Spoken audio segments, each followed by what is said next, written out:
आहे म्हणून मला हवं आहे, बरोबर ना? माझं पोट रिकामं आहे म्हणून मला ते भरायचं आहे, त्याच्यासाठी खाणं आहे. खाण्याची प्रवृत्तीच काय जन्माला आली? बुभुक्षा, तृष्णा काय जन्माला आली? माझ्यात नाही ते मला भरून घ्यायचंय. डेफिशियन्सी झाली B12ची, शिक्षण मारून घ्यायचे. खाण्याची इच्छा काय येते? माझ्याकडे नाही त्याने मला भरून घ्यायचंय. मला जेव्हा मी आतून बाहेरून पूर्णच होऊन जाईल तेव्हा मला काही ग्रहण करण्याची इच्छा राहणार नाही. तृप्तो भवती नान्यत् काम येते. काय झालं ना? एकदा का तो ब्रह्मरस घेतला, एकदा का तो रामरस घेतला की मग खाणं पिणं संपूनच जातं. काही घ्यायची गरजच नाही, मीच देतो. मग खरी देण्याची स्थिती येते. देवहितम झालं ना? खरा देव केव्हा होऊ शकतो? घेव संपलं की देव येतो. आपण देव का होत नाही? कारण आपण सतत घेव घ्या. आपण कायम रेसिपिएंट मोडला आहोत. आपण फक्त घेतोय. ज्या दिवशी आपण घेणं बंद करू त्या दिवशी देव होतो. तात्पर्य काय? आपण इंद्रियातीत भावनेला जायचंय. म्हणजे काय? इंद्रिय आहेतच मुळात द्वार, ज्यातून आपण बाहेरचा माल मसाला आत भरण्याचा प्रयत्न करतो आहोत. ते आत भरणं का चाललंय?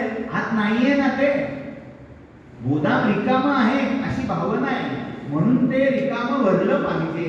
नाहीतर लोक काय म्हणतील? या भावनेत येतोय. पण जेव्हा आत बाहेर ब्रह्मरस पूर्ण भरतो, आत्मरस, आत्मज्ञानाने ते भरून जातं, तेव्हा घेणं संपून जातं. कोणी द्यायला आलं, आता आपण अनुभव घेऊया. तट्ट झालं, तट्ट फुगले, भरपूर आकंठ खाऊन झालं. हो जरा थोडा घ्या की, वाढायला आले, जो शिकवा येतात, आग्रहात वाढायला येतात, घ्या. नाही का? नको नको नको नको का? का हो? सुट्टी आली का? भरलं ना. जी खळगी होती ती भरली. भरल्यावर मग घेण्याची इच्छा राहत नाही. इंद्रिय द्वार का पडली? त्याला अशी भावना झाली की मी रिकाम आहे. मग रिकाम आहे म्हणजे गोदामाची दारं उघडायला लागतील म्हणजे आत येणार ना. इंद्रियातीत होण्याची गरज का आहे? कारण मला जिथपर्यंत घेण्याची वृत्ती आहे, हे नाहीये माझ्याकडे, हे घ्यावं. ते नाहीये माझ्याकडे, घ्यावं.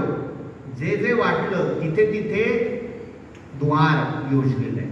त्या आत्म्याला वाटलं अरे माझ्याकडे रूप नाहीये, दिले 2 खिडक्या दिल्या. रूपाला आत घ्या. शब्द नाहीये, खिडक्या दिल्या. शब्दाला आत घ्या. या सगळ्या खिडक्या आहेत. आणि त्या खिडक्या कशासाठी आहेत? सर्व्हिंग विंडो म्हणतात ना. कशासाठी असतात त्या? भटारखान्यातून बाहेर गेला, देण्या घेण्यासाठी असतात. या खिडक्या बंद करून टाकायच्या, बुजवून टाकायच्या. कशाला? कारण देवघेव काही ठेवायचीच नाहीये. बस जर कधी वेळ उघडायचे द्यायचे आहेत. कशासाठी? फक्त बाहेर जाण्यासाठी, देण्यासाठी, घेण्यासाठी ठेवायची नाहीये. फक्त जेव्हा अशी स्थिती येते तेव्हा माऊलींनी 11व्या अध्यायात वर्णन करून ठेवलंय. अशी ज्याची केवळ देव ही स्थिती आली, त्याचे डोळे ऐकू शकतात, त्याची जीभ स्पर्श करू शकते किंवा स्पर्श अनुभवू शकते, त्याच्या एकेका इंद्रियाला सगळ्या क्षमता आपसूक प्राप्त होतात. अद्रेश्यम याचा अर्थ न पाहणारा असा जसा होतो, ज्याला पाहण्यासाठी डोळ्याची गरज नाही असेही होतं. ते कान पाहू शकतात, ज्याची जीभ नुसतं बोलूच रस घेणं नाही, पाहू शकते, स्पर्श घेऊ शकते. असं इंद्रियातीत अनुभूतीला जाण्यासाठी हे पर आणि अपराचं तत्वज्ञान त्याने दिलं. अजून या उपनिषदातल्या 3 महत्वाच्या गोष्टी त्यांचा फक्त नामोल्लेख करतो, मुंडक घेतोय म्हणून ते सांगतो. यातला फार महत्व मानला जातो तो द्वा सुपर्णा सयुजा सकं परिषस्व जाते हा पिप्पलम स्वादवत्ती अनन्यो अभिचाकशीती.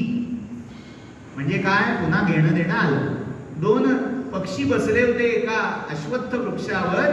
त्यातला एक आपल्यासारखा खादी खाकी. म्हणजे काय? आधी खा आणि खाऊन झाल्यावर मी झालं आता तू खा की असं म्हणणारा. आपली प्रतीक आहेत ती. असं काय करता हसता का? खा दी आणि खा की दिली ना आपल्याला. चर खा, चर खा.